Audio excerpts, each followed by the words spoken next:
They say every town has its secrets, but Yellvale is built on them. It's a place lost in time, nestled deep within a fold of the earth, surrounded by whispering pines and a silence that feels heavy, watchful. People here don't lock their doors against strangers.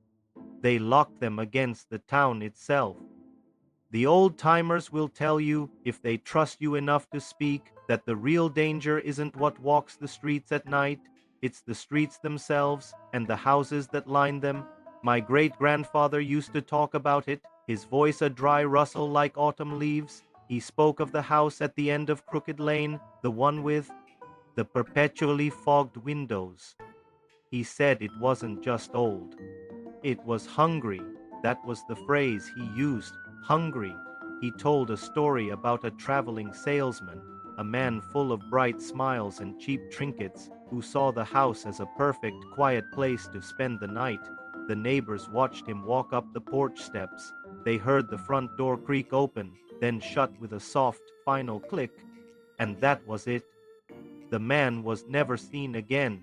His car sat by the curb for weeks, collecting dust and leaves, until one morning it was just gone, just like the salesman, just like the house's memory of him.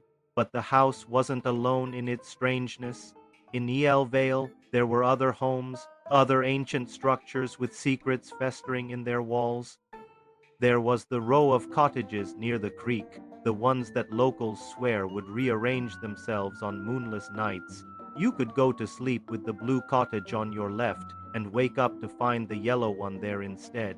It was a subtle shift, a quiet madness that made you question your own mind. People learned not to map the town too firmly in their heads. The map was alive, and it didn't like being pinned down. Then there were the houses that played tricks, the ones that held you captive. A young couple, new to town and foolishly optimistic, bought the old Miller place. They were renovating it, dreaming of a life there. One afternoon, the husband took a nap on the second floor while his wife worked in the garden.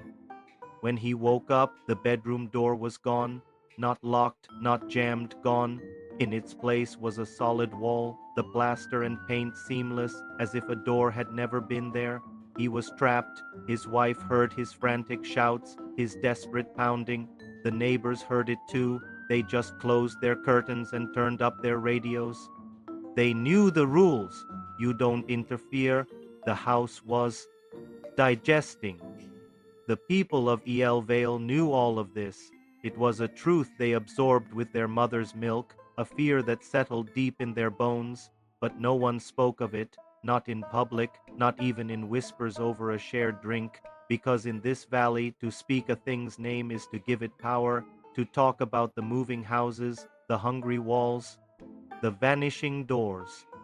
That attracts attention, and in a place like Yellvale, attention is the last thing you ever want. It's a spotlight in the dark, and you never know what that light will reveal or what it will draw out of the shadows. Because you see, the houses aren't the only predators here. Their strange, malevolent nature has seeped into the soil, into the very soul of the town.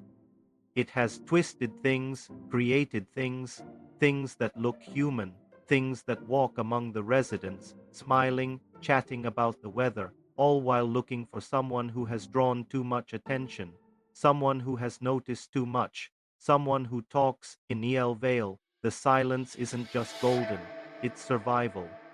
Because the houses might be hungry, but the real killers are the ones who make sure no one ever tells the tale. They're the ones who keep the valley's secrets safe.